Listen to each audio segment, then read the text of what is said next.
പ്രിയപ്പെട്ട പ്രേക്ഷകർ, ഇനി ലോജിക് ക്വിസ് ടൈമിന്റെ ഊഴമാണ്. കഴിഞ്ഞ ആഴ്ചയിലെ ചോദ്യം ഇതായിരുന്നു: ഭൗതിക അസ്തിത്വമില്ലാത്തതും എന്നാൽ മൂല്യമുള്ളതുമായ ദീർഘകാല ആസ്തികളെ എന്ത് പേരിട്ടാണ് വിളിക്കുന്നത്? കുറെ അധികം ആളുകൾ ഉത്തരം അയച്ചു.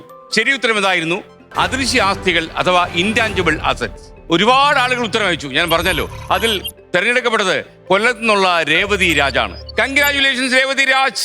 ലോജിക് ക്വിസ് ടൈമിൽ ഇനി ഇന്നത്തെ ചോദ്യം: ഏറ്റവും പുതിയ MSME വർഗീകരണ മാനദണ്ഡം അനുസരിച്ച് ചെറുകിട ബിസിനസ് സംരംഭങ്ങളുടെ വാർഷിക വിറ്റുവരവ് എത്ര കോടി രൂപയിൽ കൂടുതലാകരുത്?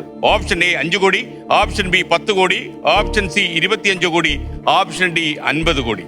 ഇംഗ്ലീഷ് ഇങ്ങനെ പറയാം: The annual turnover in a small scale business enterprise as per the latest MSME classification criteria should not be more than option A 5 crores, option B 10 crores, option C 25 crores, option D 50 crores. ക്വിസിൽ പങ്കെടുക്കുന്ന commerce ഉപരിപഠനം ആഗ്രഹിക്കുന്ന വിദ്യാർത്ഥികൾക്ക് ഇനി പറയുന്ന WhatsApp നമ്പറിൽ ശരി ഉത്തരം അയക്കാം. തെരഞ്ഞെടുക്കപ്പെടുന്ന വിജയിക്ക് ലോജിക് സ്കൂൾ ഓഫ് മാനേജ്മെന്റിൽ CA, CMA, ACCA, CPA തുടങ്ങിയ കോഴ്സുകളിൽ സ്കോളർഷിപ്പോടെ പഠിക്കാനുള്ള അവസരം ക്യാഷ് പ്രൈസോടെ ഉണ്ടാകും. അപ്പോൾ പ്രിയപ്പെട്ട പ്രേക്ഷകരെ, logic school of management logic quiz ടൈമിൽ പങ്കെടുക്കാൻ മറക്കണ്ട.